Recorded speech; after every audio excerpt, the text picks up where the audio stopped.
Escreveu Lucas, capítulo 9, texto que nós vamos meditar nesta noite, tratando ainda de assuntos e textos avulsos.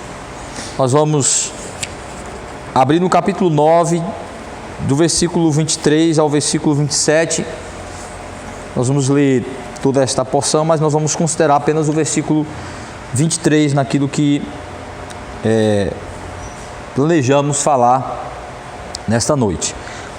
Lucas capítulo 9, de 23 a 27. Eu vou ler, os irmãos acompanham a leitura do texto, que diz assim: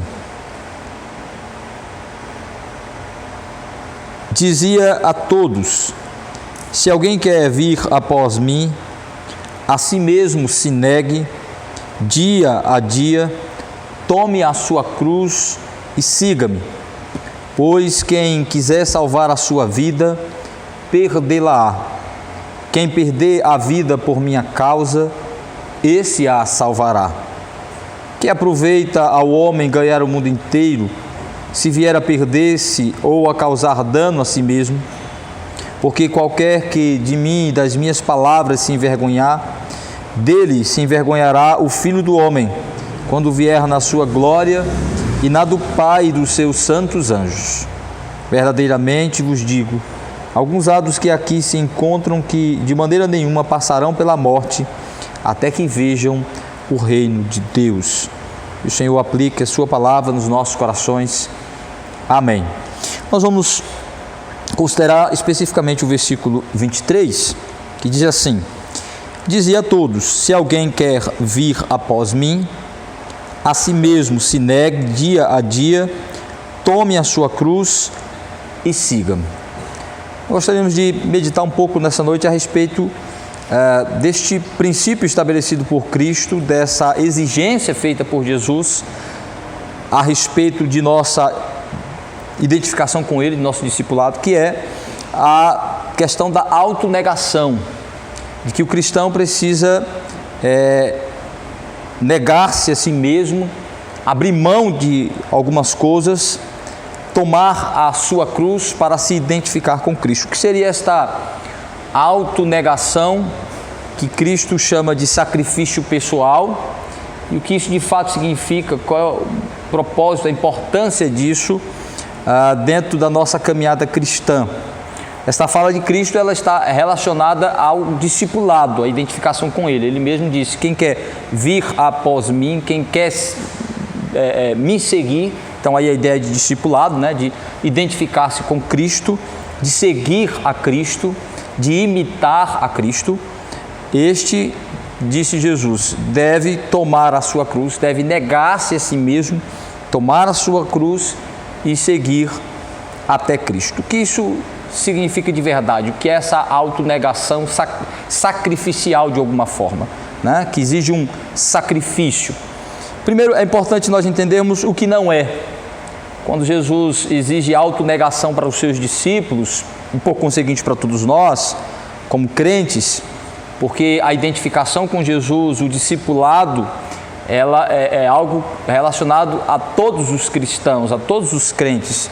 Não foi algo que Jesus exigiu apenas para os discípulos.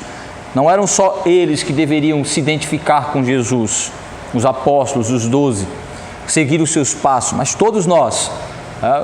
Os ensinos dos apóstolos, o ensino do Evangelho, o ensino do Novo Testamento, é que nós devemos nos identificar com Cristo, porque para isso foi que Deus nos salvou e nos chamou. Fomos predestinados para sermos conforme ou conformados ou transformados segundo a imagem de Cristo, segundo a imagem do Filho.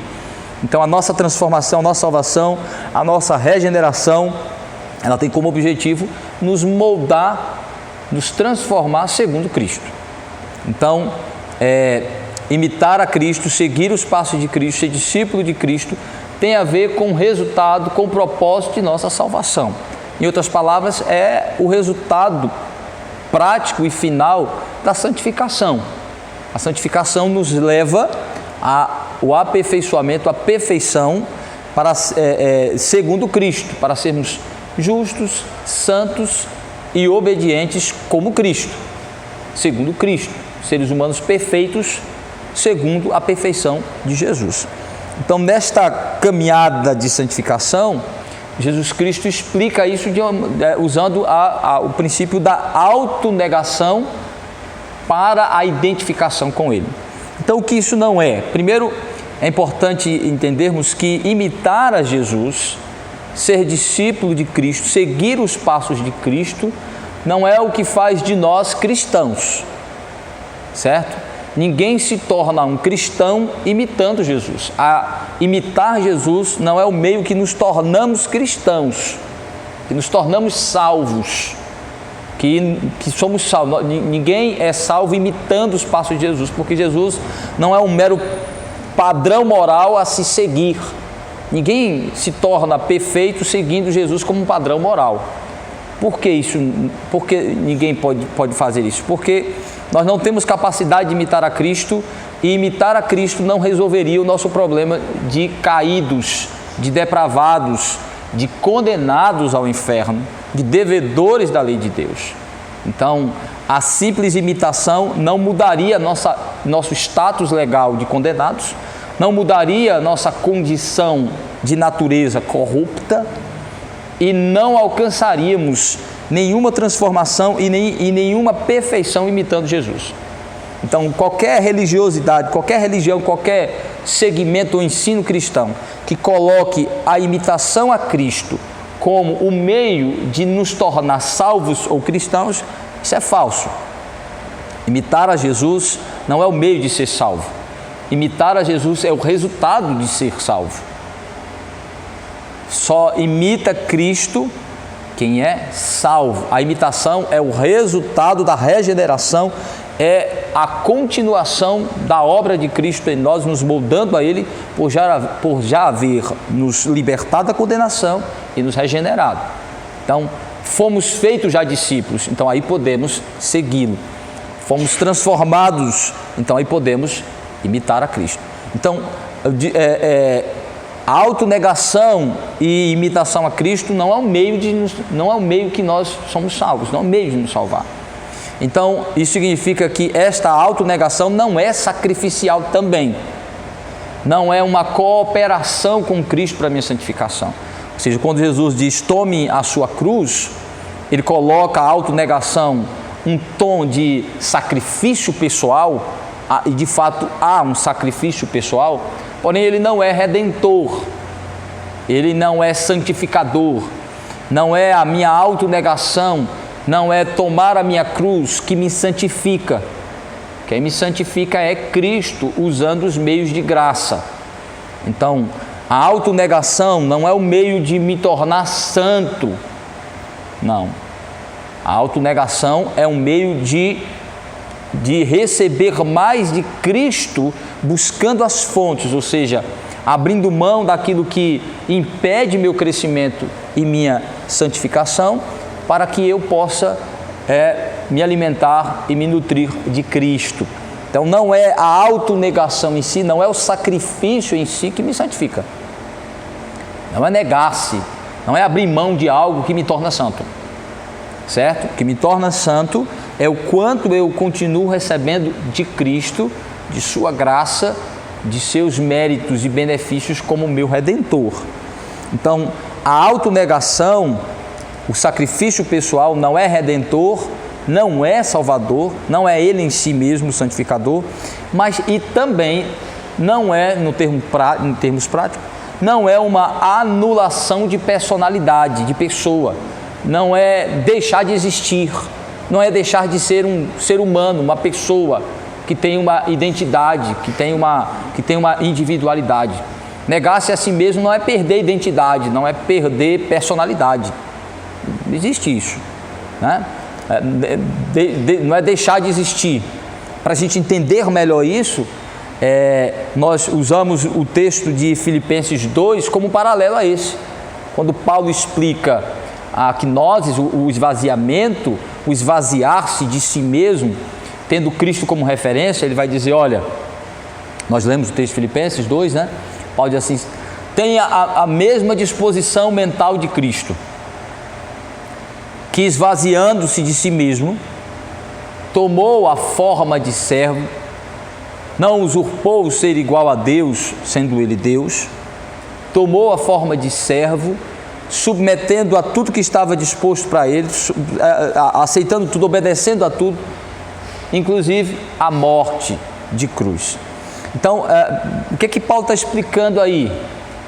O que Paulo está explicando sobre esse esvaziamento? É uma outra forma de explicar o negar-se a si mesmo, o abrir mão, o sacrificar-se. Então ele diz assim: Cristo é o exemplo disso. Como é que eu vou entender a autonegação? Entendendo a autonegação de Cristo. Como é que eu vou entender a exigência de Cristo para a autonegação como seu discípulo? Eu preciso entender a autonegação de Cristo como meu Salvador. Apesar de haver algumas diferenças, existem semelhanças de contatos. Então, Paulo vai dizer que o crente deve esvaziar-se de si mesmo. Para entender esse esvaziar-se de si mesmo, ele diz: precisamos entender como Cristo esvaziou-se de si mesmo para ser o Redentor. Então, a primeira coisa que não é, Paulo diz: Jesus não deixa de ser quem ele é. Ele continua sendo o eterno Filho de Deus. Ele continua sendo Deus. Ele não deixou de ser Deus. Ele não se esvaziou da natureza divina. Ele não abriu mão da natureza divina. Ele não deixou de ser Deus ao encarnar. Não. O esvaziamento aí tem a ver com a disposição de seu coração, de sua mente, para abrir mão de viver conforme a natureza e a glória de sua condição como Deus. Então, esvaziou-se aí é a ideia de disposição mental, de abrir mão de viver segundo a glória, os privilégios e benefícios de sua glória divina, para se submeter a uma forma inferior de vida, por voluntariedade. Ele ainda é uma pessoa divina, ele continua sendo Deus, continua intacto em todas as suas posições divinas, com todo o seu caráter divino, com todas as suas características de pessoa da Trindade, mas abriu mão de viver conforme a glória dessa natureza. É disposição mental, é abrir mão de privilégio, abriu mão de viver conforme. Então ele abriu mão para sacrificar a sua vida em favor de nós. Então Paulo diz que é assim que ele se esvazia e que nós também deveríamos ter a mesma disposição, ou seja, de abrir mão de certas posições, de certas coisas em relação à nossa vida, para nos submeter a Cristo, para nos identificar com Cristo. Então não é perda de personalidade, não é perder a identidade, não é deixar de ser um ser humano, não é deixar de ser uma pessoa, mas é submeter toda a sua condição de pessoa para servir a Cristo, para promover a glória de Cristo. Então, esvaziar-se de si mesmo ou negar-se a si mesmo não tem a ver com perder personalidade, não tem a ver com perder sua identidade como ser humano, como pessoa, sua individualidade, aquilo que lhe caracteriza como um ser humano único, complexo, que reflete a glória de Deus como imagem e semelhança do Senhor. Então, entendendo o que não é, vamos perceber um pouco, vamos analisar um pouco sobre o que é essa autonegação. Como é importante, Jesus diz que é de extrema importância para o nosso discipulado, para o crescimento de nossa santificação. Para crescermos na identificação com Cristo, é necessário termos consciência do que significa autonegação e praticarmos esta autonegação segundo a Escritura, tendo Cristo como referência, como paradigma, tendo a atitude de Cristo como referência. Por isso que ele disse que deveríamos seguir os seus passos, ir após ele. Ele é o exemplo maior de autonegação, ele é o exemplo de esvaziamento para se submeter a algo. Então ele dizia a todos: se alguém quer vir após mim, se alguém deseja seguir os meus passos, se identificar comigo, isso é claro, só vai desejar o que é já salvo, regenerado. O crente ansiará crescer na sua identificação com Cristo, desejará ser segundo Cristo, conforme Cristo. Jesus é o padrão, o modelo. Jesus é a pessoa com quem queremos nos identificar. Todo salvo deseja ser como Jesus. como seu mestre. O discípulo deseja ser como seu mestre. Então, quem quer vir após mim, quem deseja ser como eu, se identificar comigo, venha após mim, ou seja, siga meus passos, mostrando que ele é o padrão absoluto de perfeição, de justiça, de obediência, em tudo que ele vai ensinar. Então, quem quer vir após mim, a si mesmo se negue. A si mesmo se negue dia a dia. Jesus fala da prática contínua, diuturna disso. Negue-se a si mesmo dia após dia, todos os dias. A autonegação deve ocorrer todos os dias da nossa vida. Ao avaliar a nossa vida, como fui eu na minha busca de identificação com Cristo? Primeiro, entender que esse é o maior propósito da nossa vida, deve ser. O maior propósito, a maior busca da nossa vida. Sermos como Cristo, sermos conformados à imagem de Cristo, crescermos nessa identificação com Cristo. Então ele está dizendo, todo dia aquele que deseja ir após ele, deseja seguir os seus passos, se identificar com ele, deve negar-se todos os dias, deve fazer uma autoavaliação de como se saiu naquele dia na sua busca, na sua caminhada de identificação com Jesus. Certo? O pietismo produziu um comportamento errado em relação ao discipulado, aquilo que nós negamos no início, de que eu preciso, na minha identificação, na minha busca, no meu discipulado, ou seja, imitar a Cristo é o ponto alto de ser cristão. Na realidade, não é o imitar os seus passos em si, mas o ponto alto é exatamente entender o quanto eu estou me conformando a Ele, ficando parecido com Ele, não imitando o que Ele faz, não imitando em si o que Ele faz, mas o quanto eu estou parecido com Ele, em toda a minha forma de ser. Então, o pietismo produziu um clássico da literatura cristã chamado Em Seus Passos, o que Faria Jesus. E aí o erro do pietismo aí é que em cada coisa que eu for fazer, eu devo perguntar como Jesus Cristo agiria em meu lugar, como ele procederia, como ele faria, o que é que ele faria. A pergunta está errada. Por que ela está errada? É como se o indivíduo quisesse receber uma revelação especial, direta, ou entender como ele poderia ter um comportamento que fosse aprovado por Jesus Cristo, que imitasse a Cristo, sem que ele tivesse qualquer referência. Ou seja, como se Cristo fosse dar um toque, esse seria a melhor forma de você proceder agora. Onde é que está o erro? Não é o que Jesus faria, é o que Jesus já fez. É seguir os passos, é conduzir os seus passos após Cristo. Cristo já caminhou. Não é perguntar o que ele faria em meu lugar, o que ele já fez que me dá referência para esta atitude agora. O que ele já fez, como ele já caminhou, como ele já ensinou, o que ele já deixou de exemplo. Jesus já se tornou o exemplo. Então, não é em meus passos o que Jesus faria, é como eu sigo os passos de Cristo já caminhado por Ele. O que eu faço para caminhar nos caminhos de Cristo, entendendo o que Ele já fez. Então, ele diz, dia após dia, negue-se a si mesmo e tome a sua cruz e siga-me. Então Jesus Cristo mostra que existe uma cruz para nós. Houve uma cruz para Ele. Existe uma cruz para nós. Mas o que isso significa? O que significava a cruz de Cristo? A cruz de Cristo era o sacrifício para a justificação, para a salvação, para o perdão dos pecados dos pecadores. A cruz de Cristo é o sacrifício de redenção.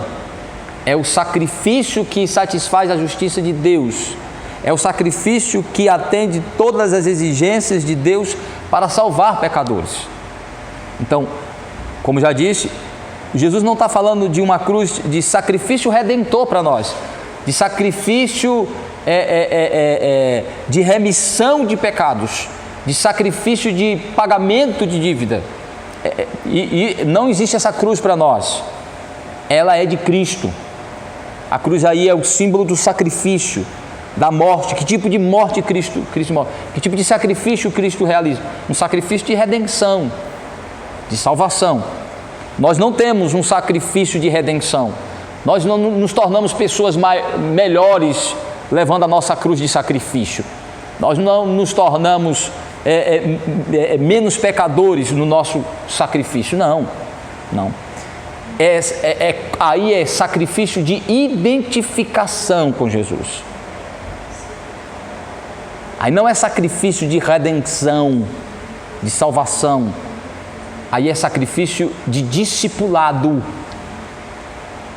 Aí é sacrifício de discipulado, de nos adequar a Cristo, de nos identificar com Cristo. É sacrifício de renúncia pessoal para correr para Cristo, porque ainda temos resistência para ir a Cristo, porque o pecado ainda nos torna desobedientes, resistentes para depender absolutamente de Cristo, para ter Cristo como paradigma maior, como referência maior, como busca maior. Então aqui e Jesus explicou um pouco isso quando ele falou do fardo, de que nós deveríamos colocar sobre ele o fardo, que ele levaria este fardo, mas ele também colocaria um fardo sobre nós.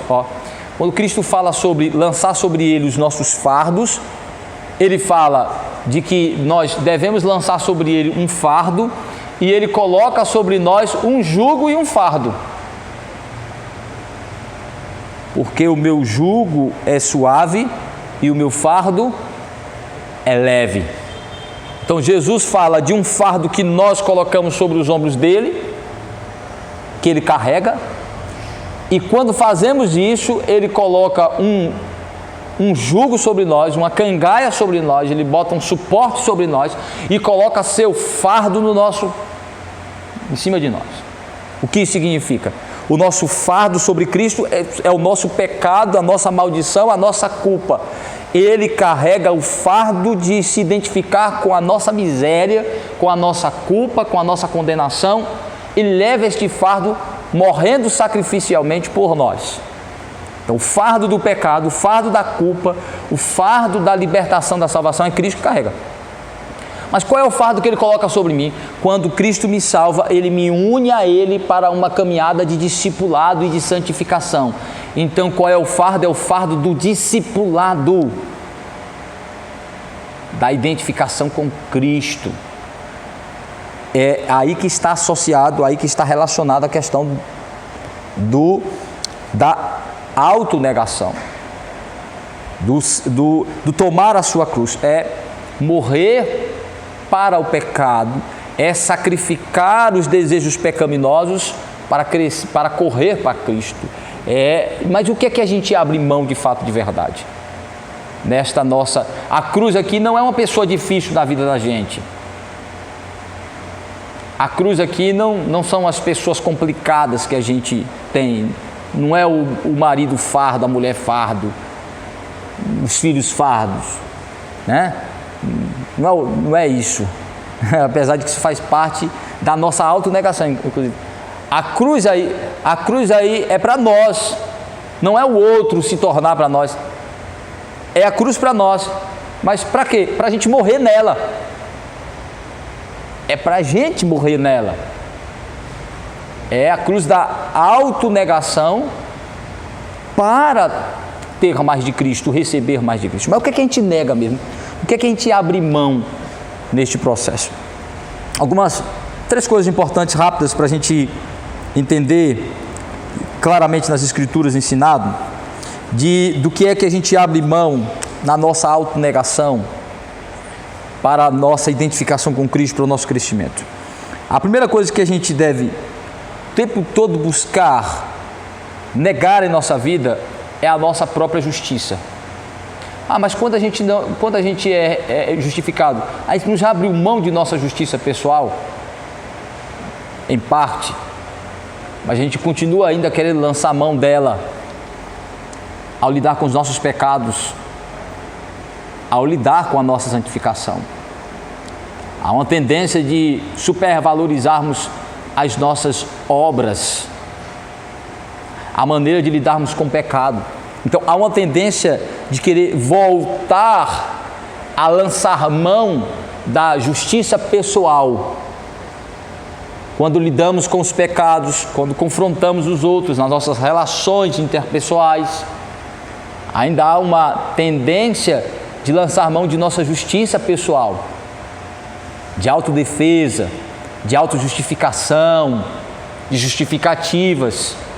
Há uma tendência, então precisamos todos os dias ir para a cruz de Cristo e entender que ali está a nossa verdadeira justiça e matar o nosso eu que tende a querer alimentar e viver segundo uma justiça pessoal.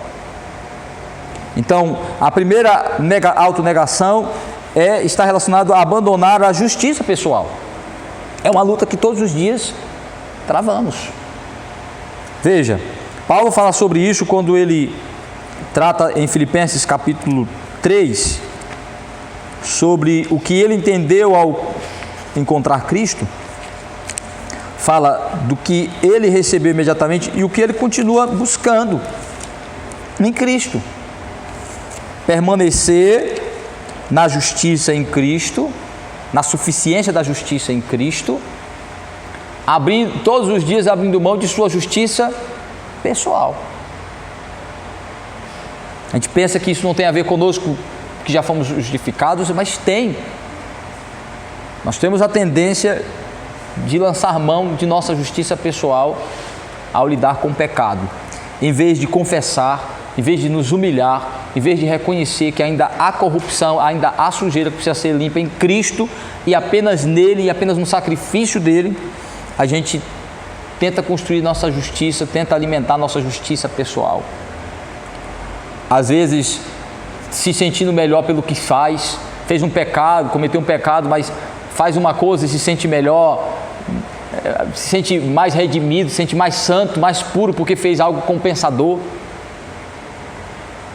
Veja, em Filipenses 3, de 8 e 9, Paulo diz assim: assim deveras considero tudo como perda, por causa da sublimidade do conhecimento de Cristo Jesus, meu Senhor, por amor do qual perdi todas as coisas e as considero como refúgio para ganhar a Cristo e ser achado nele, não tendo justiça própria que procede de lei, senão a que é mediante a fé em Cristo, a justiça que procede de Deus, baseada na fé. Olha que coisa fantástica. Paulo disse assim, como ele era um fariseu, ele entendia exatamente essa busca de justificação, busca de salvação, busca de confirmação pela justiça própria, pela justiça que vem da obediência do indivíduo. Então, Paulo diz assim, mas quando eu entendi a sublimidade de Cristo, Paulo não disse que destruiu todas as outras coisas. Paulo não disse que abriu mão delas no sentido de não querer mais usá-las. O sentido não é esse. Paulo diz que abriu mão delas, de vê-las e de usá-las como fazia antes. Abriu mão delas como fonte de justiça pessoal. Abriu mão delas como expressão de sua autojustiça. Passou a considerá-las abaixo do padrão que ele considerava antes. Desconsiderou aquilo que ele considerava, ou seja, aquelas coisas tinham valor alto para Paulo, aquelas coisas tinham valor sublime. Ele disse, quando eu conheci Cristo, eu passei a considerar todas essas outras coisas lixo comparado a Cristo, refúgio comparado a Cristo. Toda obra, toda atividade, toda religiosidade, toda boa obra, todo bom comportamento, Paulo disse assim, toda a minha atitude boa, toda a bondade em mim foi considerado nada comparado a Cristo. E para ter a justiça que vem apenas de Cristo, abriu mão de todas elas. Em que sentido ele abriu mão? Ele passou a vê-las não mais como fonte de justiça, não mais como forma de se ver como pessoa melhor, mas como pecador, corrupto, mau, que precisa de Cristo e apenas dele. De que só na justiça de Cristo há perdão, Só na justiça de Cristo ele se torna uma pessoa aceitável a Deus. Só na justiça de Cristo há tratamento correto para o pecado. Só na justiça de Cristo há capacidade correta de humilhação, de tratamento, de submeter-se a Deus para ser tratado em Cristo, de não se justificar nem transferir culpa, mas de reconhecer sua miséria e entender que continua precisando de Cristo, de que a justiça de Cristo continue se manifestando de maneira santificadora sobre ele. Então, negar-se a si mesmo é morrer para a sua autojustiça todos os dias. É fazer uma autoavaliação. Como é que eu lidei com os meus pecados, com a minha maldade, com a minha condição ainda de um pecador que precisa continuamente da graça, da justiça de Cristo sobre mim? Da minha tendência de me ensoberbecer, de me vangloriar, de me arrogar, de resistir à minha de que eu preciso continuamente ir para Cristo. Então, negar-se a si mesmo é continuamente lutar contra a tendência de promover de viver segundo autojustiça, de querer achar que nós podemos fazer alguma coisa boa e agradável e aceitável aos olhos de Deus, que podemos resolver os nossos problemas por nossa própria conta, que podemos ser pessoas melhores por nós mesmos. Não, precisamos continuamente de mais da justiça de Cristo. Então precisamos precisamos morrer para a nossa tendência de querer ser justos por nós mesmos. Mas há um outro elemento importante. Devemos morrer para a nossa própria autojustiça, negar todos os dias a nossa autojustiça e também negar todos os dias, abandonar a nossa tendência de seguir o nosso próprio conhecimento, de querer ser sábio aos nossos próprios olhos. Não só somos tendentes a querer ser justos aos nossos próprios olhos, mas também sábio. Resistimos uma necessidade absoluta de Cristo como nossa justiça, mas também resistimos a uma suficiência de Cristo como fonte de conhecimento e sua palavra como fonte de conhecimento. Podemos não fazer isso explicitamente, mas implicitamente fazemos. Quando resistimos os conselhos da palavra de Deus, quando preferimos seguir nosso coração, quando preferimos seguir os nossos achismos, estamos negando a suficiência e a necessidade que eu tenho de ser sábio. Eu não sou sábio. Nós não somos sábios. Nós somos nécios, insensatos. Precisamos, a regeneração nos coloca no processo de sabedoria. Ela não nos torna instantaneamente sábios. Ela nos prepara para uma caminhada de sabedoria. Porque primeiro ela renova nossa mente. Segundo, ela precisa substituir nosso conteúdo. Isso é um processo.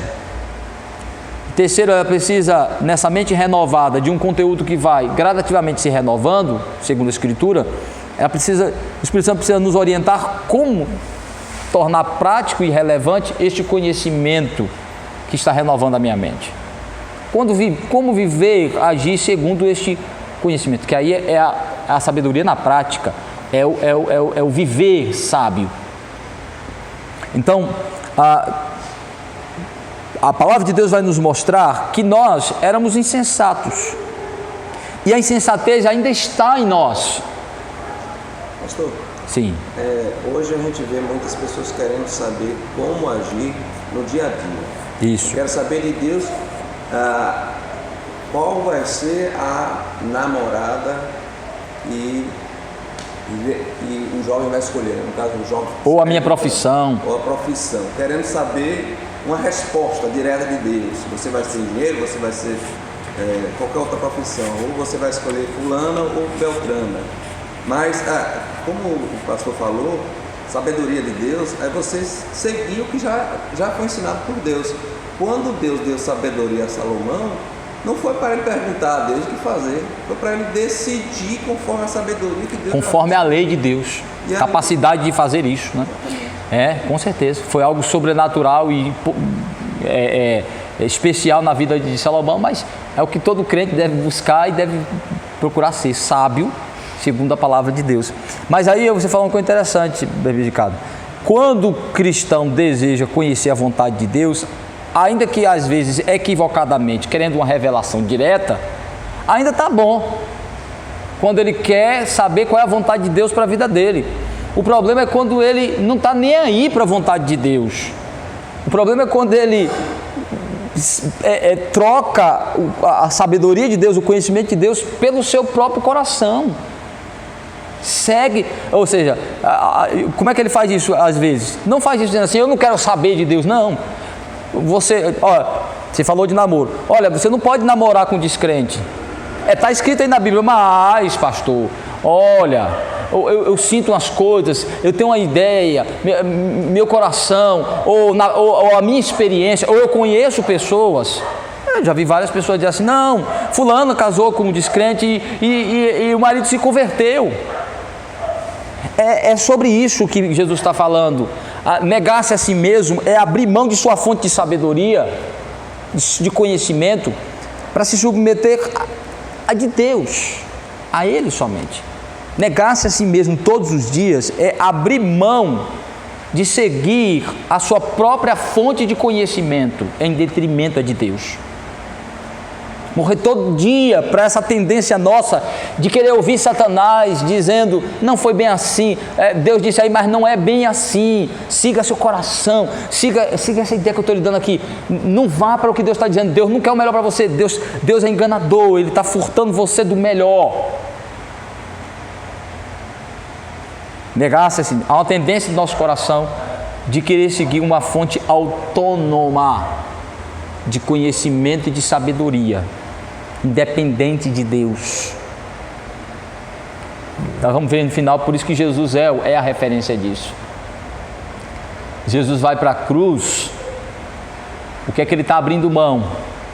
Ele não abre mão de sua justiça porque ele é santo e justo, mas ele abre mão de viver conforme a dignidade de sua justiça, para viver a dignidade dos injustos, a indignidade dos injustos.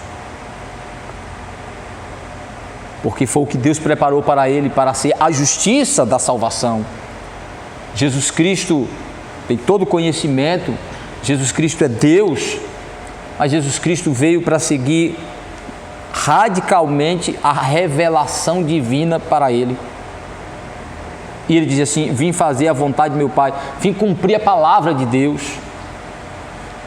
Essa é a disposição de Cristo, é a postura dele como homem. Então, negar-se a si mesmo está relacionado também a abrir mão de sua própria fonte de conhecimento. Todos os dias precisamos morrer para a nossa tendência de seguir nosso coração, de seguir conselhos humanos, conselhos de Satanás, rebelando-nos contra Deus, achando que isso é uma atitude sábia. Vejam, olha lá em Provérbios, que é o livro da sabedoria, né? Em Provérbios, Salomão fala duas coisas bem fundamentais para a compreensão dessa questão da sabedoria, da busca de conhecimento, como sendo uma das principais lutas do homem. Ou você vive segundo a instrução do conhecimento de Deus, ou segundo fontes outras, que são contrárias à palavra de Deus. Veja, em Provérbios capítulo 1, versículo 7, Salomão vai dizer que nós precisamos ser introduzidos na sabedoria, porque somos naturalmente insensatos. Isso fica claro nos primeiros anos de vida. Ele diz, a criança, o jovem, são insensatos. Mostram a insensatez de uma maneira mais clara na sua disposição. Qual é a principal característica que mostra a insensatez dos jovens? A disposição de rebelar-se contra o conselho dos seus pais. Não, você está falando, não, você quer meu coração, eu quero ser feliz. Como diria um jovem que eu conheço, vida louca. Vida louca, a disposição. Por isso que os grandes déspotas, os maiores dominadores e os homens maus que tiveram poderes absolutos e controladores, destruidores no mundo, a primeira coisa que eles faziam é exatamente fazer lavagem cerebral das crianças. É tomar para si o poder do ensino e estimular através da doutrinação a disposição natural do coração das crianças e dos jovens de rebelar-se contra a ordem, contra os paradigmas, contra os pais, contra a família. Hitler fez isso. Quando ele doutrinou e alimentou a disposição dos jovens de rebelar-se, de ir contra a ordem, foi facinho ter um exército fiel, disposto a morrer por ele e pela causa, a matar e entregar seus pais pela causa. Entendeu? Então, olha o que Salomão diz, Provérbios 1:7. O temor do Senhor é o princípio do saber, mas os loucos desprezam a sabedoria e o ensino. De quem é que ele está falando antes? Ele está falando de qual é o propósito de Provérbios. Ensinar as crianças, os jovens a ter siso, a ter bom senso, porque eles não têm. Por isso que eles precisam dos pais. Eu vi uma criança um dia fazendo algo perigoso, aí minha esposa disse, meu Deus, aquela criança, eu disse, calma minha filha, ou Deus vai proteger ou o pai vai chegar, porque criança louca e bêbado, Deus tem uma graça especial sobre eles, porque o juízo de criança é dos pais. Se os pais não tiverem, só a graça de Deus, porque eles não têm. Eles não têm senso crítico, a consciência absoluta das coisas, a capacidade de discernimento. Não tem. Por isso que eles precisam dos pais, porque eles são ainda insensatos no seu sentido. Por isso que começam com toda a insensatez e precisam ser instruídos na sabedoria. Precisam ser instruídos na sabedoria. Por isso que filhos que se rebelam contra os seus pais, a Bíblia considerava loucura. O pecado da desobediência aos pais era punido com pena de morte em Israel, que era uma loucura um filho rebelar-se deliberadamente contra seus pais. Se rebelar quanto à fonte primária de instrução, de orientação da parte de Deus, para que tenha bom senso e sabedoria. Aí ele diz, o temor do Senhor, temer a Deus. Por que o temor aqui é importante? Porque a fé, o temor a Deus, me faz entender que Deus colocou os pais e as autoridades sobre mim, e Deus colocou uma fonte de conhecimento para mim. Deus me dá uma instrução. O temor a Deus faz com que eu queira ouvi-lo, queira ser instruído pelas fontes e os meios que Ele me deu para me instruir, como os pais, como os professores, como o pastor, como aqueles que ensinam a palavra de Deus para nós. Temor, Deus, eu preciso de tua instrução. Então o que os pais devem instigar nos filhos, o temor a Deus, entender que Deus colocou, interessante, um autor diz assim, você tem que ensinar seu filho, dizer para ele que Deus colocou você na vida dele para lhe impedir que você seja destruído pela sua loucura. A ideia mais ou menos é essa, para lhe colocar dentro do padrão de Deus e da bênção de Deus. Aí, ele diz assim, o temor do Senhor é o princípio do saber, porque esse indivíduo vai desejar ter a sabedoria e o ensino de Deus, mas os que desprezam isso já mostram que estão loucos. Desprezar a sabedoria e o conhecimento que vem de Deus é loucura. Aí em Provérbios 3:7 diz, não seja sábio aos teus próprios olhos, teme ao Senhor e aparta-te do mal. Olha que conselho profundo de Salomão. É isso que estamos falando de autonegação, relacionado a abrir mão de fontes de conhecimento como o seu coração ou outros fora de Deus. Não seja sábio, não pense que você tem, não seja sábio no seu próprio conceito. Mas eu acho, mas eu penso, mas na minha experiência. Não seja sábio aos seus próprios olhos. Não seja sábio conforme o seu conceito de sabedoria. Não seja sábio a sua própria percepção natural. Não seja sábio aos seus próprios olhos. Teme a Deus e aparta-te do mal. Ou seja, se Deus está dizendo isso é mal, não diga, mas eu acho que não é, Senhor. Não seja sábio aos seus próprios olhos. Pelo que eu estou olhando aqui, pelo que eu vejo, Senhor, não é tão assim não. Não seja sábio aos seus próprios olhos. Teme a Deus e afaste-te do mal. Se Ele diz que é mal, afaste-se. Se Ele diz que não é bom para você, que é prejudicial a você, siga este conselho. Negar-se a si mesmo, a morrer, tomar sua cruz na identificação com Cristo, é morrer para a nossa própria sabedoria todos os dias, abrir mão de seguir nosso coração para seguir a palavra de Deus, para nos submeter, para aprender. Vemos um monte de crente querendo santificação fora da Escritura, como o Ricardo está dizendo. Querendo santificação fora da Escritura, querendo conhecer a vontade de Deus fora da Escritura, querendo agradar a Deus fora da Escritura. Ninguém agrada a Deus, ou conhece a vontade de Deus, ou se torna obediente a Deus em Cristo fora da Escritura. Não há santificação fora da Escritura, não há crescimento espiritual fora da Escritura, não há obediência fora da Escritura.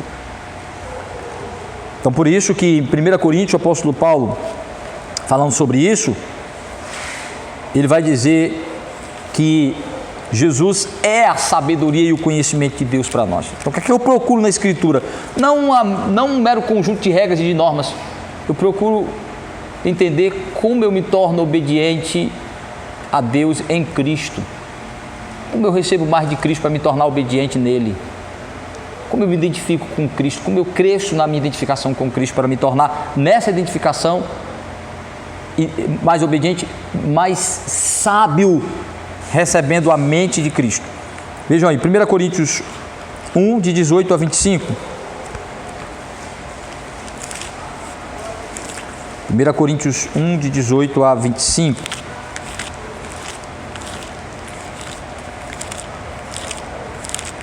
Essa fala de Paulo, defendendo a sublimidade, a exclusividade do Evangelho como revelação de Deus. Certamente a palavra da cruz é loucura para os que se perdem, mas para nós que somos salvos, poder de Deus. Pois está escrito: destruirei a sabedoria dos sábios e aniquilarei a inteligência dos instruídos. Onde está, sábios? Onde o escriba? Onde o inquiridor deste século? Porventura não tornou Deus louca a sabedoria do mundo? Visto como na sabedoria de Deus o mundo não conheceu por sua própria sabedoria, aprove a Deus salvar os que creem pela loucura da pregação. Porque tanto os judeus como pedem sinais, como os gregos buscam sabedoria. Mas nós pregamos a Cristo crucificado, escândalo para os judeus, loucura para os gentios. Para os que foram chamados, tanto judeus como gregos, pregamos a Cristo, poder de Deus e sabedoria de Deus. Porque a loucura de Deus é mais sábia do que os homens, e a fraqueza de Deus é mais forte do que os homens. Paulo disse: Deus revela a inulidade, a incapacidade da sabedoria humana, do conhecimento humano, para torná-lo sábio aos olhos de Deus. Visto como o homem não conheceu a Deus e a sua vontade pela sua própria sabedoria, aprove a Deus revelar a sua palavra, revelar a Cristo, para que seja essa a fonte única e exclusiva de sabedoria para nós. Porque mas as instruções, a verdade do Evangelho, Cristo revelado no Evangelho, é escândalo, é algo que ofende principalmente a nata da intelectualidade humana, aquele lema dos gregos, o peso da filosofia, da racionalidade humana, da razão humana, contribuíram muito.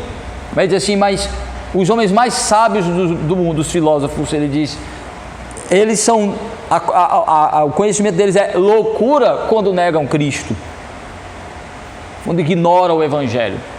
Deus mostrou a inutilidade de todo esse conhecimento humano sem Cristo. Assim, mas revelou a Cristo para ser Ele o poder de Deus aí. Os judeus querem sinais, querem provas do Messias. Cristo é a sua encarnação, é a prova do poder do Messias. Seus ensinamentos, sua obra, o resultado dela é a prova da sabedoria que os gregos tanto buscavam, que é exatamente o ser, o sentido de tudo, logos. Por isso que João usa o termo dos filósofos para descrever a perfeição do ser. O Logos, aquele que é a razão de tudo, aquele que é a chave que desvenda todos os mistérios, todos os segredos, a razão, o sentido de tudo, a lógica de tudo. O Logos, ele é o Logos, ele é o poder de Deus e a sabedoria de Deus. Então, ele diz assim, porque Cristo é a fonte. Para nós, ele diz, ele é sabedoria de Deus e poder de Deus. Se ele nos libertou exatamente disso, de vivermos conforme nosso coração, nosso achismo, de seguir esse conhecimento humano que não nos leva para Deus, ser guiado por isso, por que nós vamos ainda ouvir nosso coração em detrimento da palavra de Deus? Ou conselhos humanos, conselhos ímpios, quando estes contrariam a palavra de Deus? Mas temos a tendência para isso, principalmente quando o conselho corrobora com o que queremos, amassageia o nosso ego, justifica nossos pecados, defende-nos, faz com que a gente se sinta bem naquilo que escolhemos e estamos fazendo, mesmo quando isso contraria a vontade de Deus. Então, negar-se a si mesmo, abrir mão de si mesmo, é abrir mão de seu coração como fonte de conhecimento e de enchê-lo todos os dias com a palavra do Senhor, como diz Paulo, que é que nós vamos ver finalmente. Negar-se a si mesmo é abrir mão de sua justiça pessoal, abrir mão de seu próprio conhecimento para ter a justiça de Cristo, para ter o conhecimento de Cristo e abrir mão de sua própria vontade.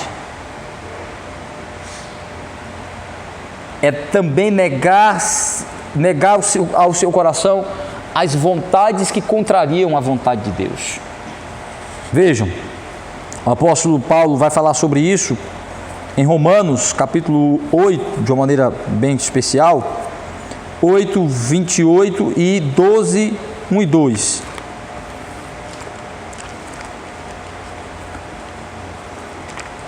Então, nossa vontade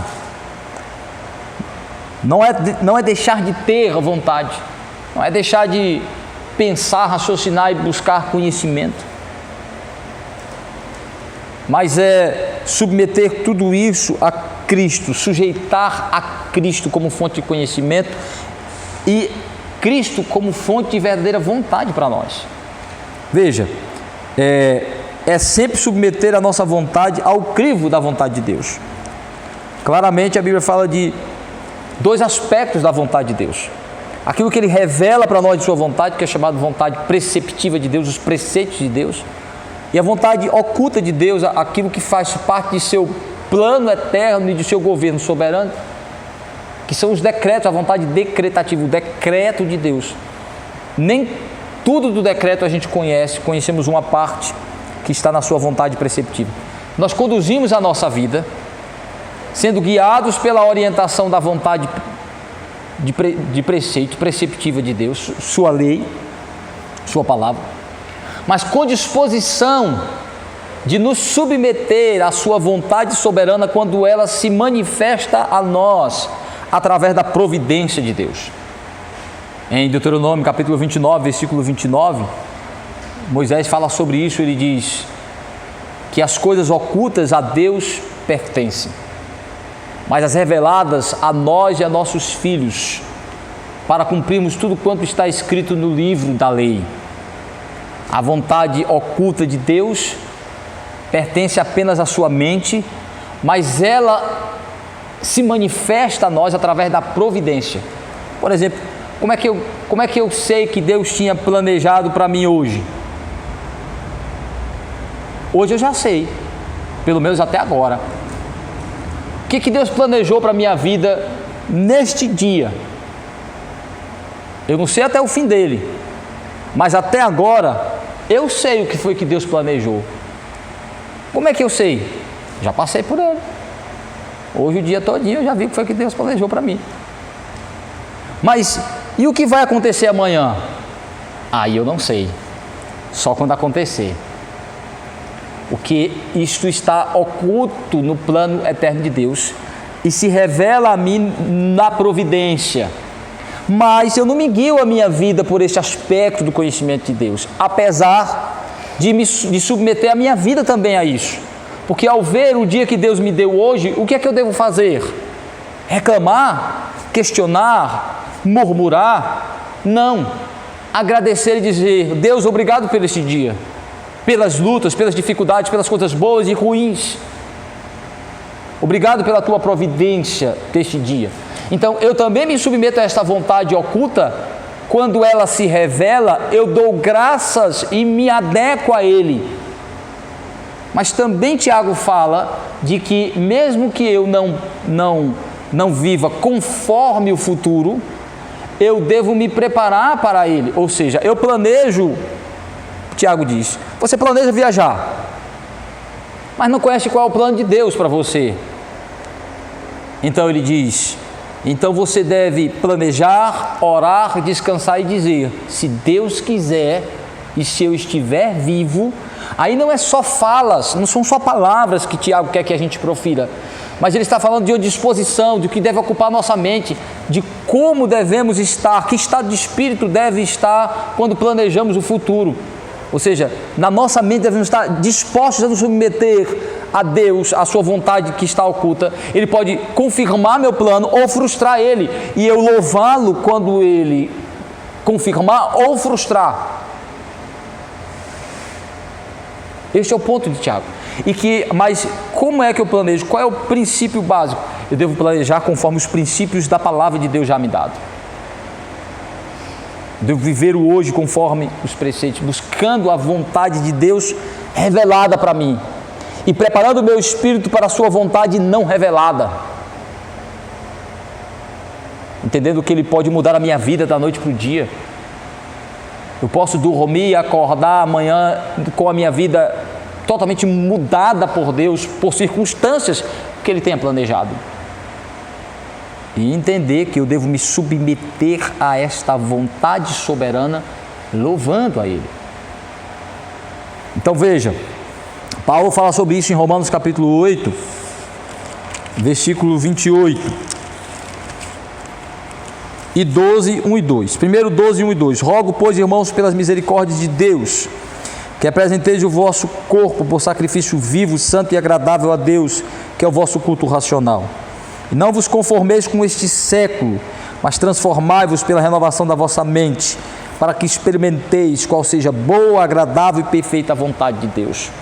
Mente transformada, não se conformando com a maneira como o mundo pensa, se conformando conforme Deus pensa. Aqui ele está falando, só pode estar falando da revelação de Deus, só pode estar falando de Cristo como revelação maior da própria Escritura. Porque, diz Paulo, temos a mente de Deus, que é Cristo, temos acesso à vontade de Deus, o conhecimento de Deus, que Deus quer para mim em Cristo. Então ele diz, não vos conformeis, não pense como o mundo, não conforme sua maneira de pensar como o mundo.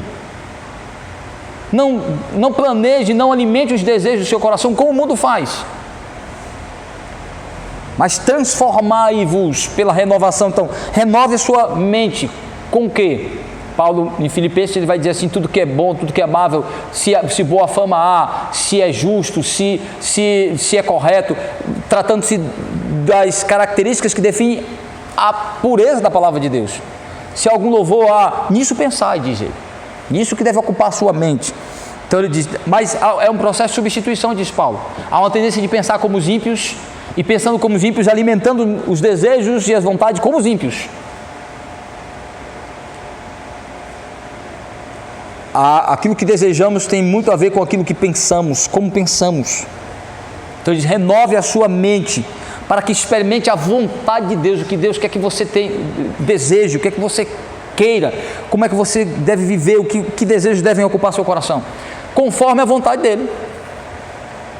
Aí entra a questão do crente que está na roda dos escarnecedores, ele nem está julgando como aqueles outros homens, mas começa a ouvir essas palavras de baixo calão e começa a pensar como eles pensam. Parar e se deter faz com que eu me adeque, que eu me identifique, que eu comece a pensar como eles. Salomão diz, né, que Quem se torna amigo dos ímpios, dos maus, se torna como ele. Não que o indivíduo era bonzinho, mas a tendência do seu coração é alimentada e instigada, né? A rebeldia, a disposição de seguir seu coração mau e perverso é instigada na companhia dos ímpios. Sem dúvida. O contrário também Salomão diz: ande com sábio para que seja sábio. Ou seja, se eu sou um regenerado, se eu sou um crente, por isso que os crentes devem gostar de andar com crente. Os jovens crentes devem gostar de ter companhia de crente, de andar com crente, de ter uma vida social com crente.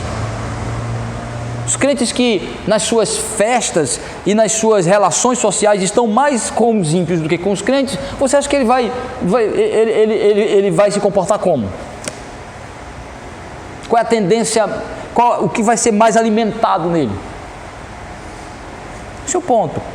Então, Salomão diz, Paulo diz, não vos conformeis com o mundo, transformai-vos pela renovação.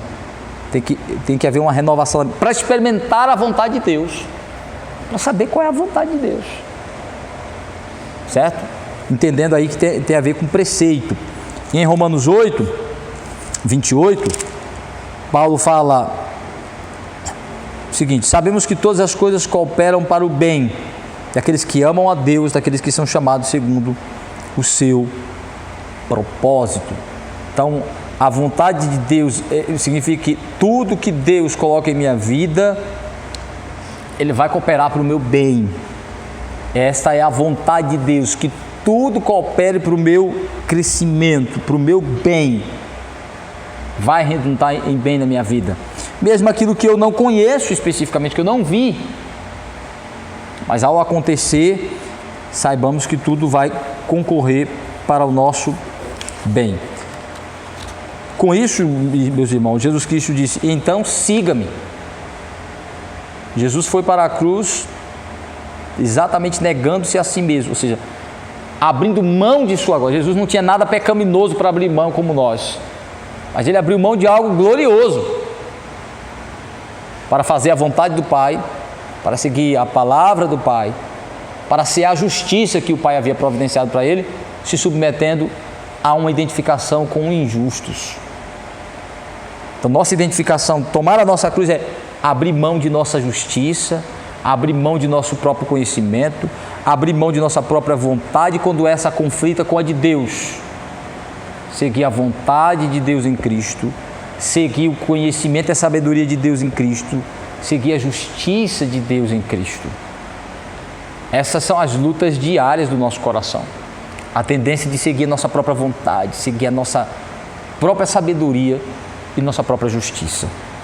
Que o Senhor, que o Espírito Santo de Deus possa a cada dia nos fazer crescer nessa autonegação, para crescer na identificação com Jesus, para parecermos com Ele a cada dia mais. Que Ele, pois, nos abençoe. Amém.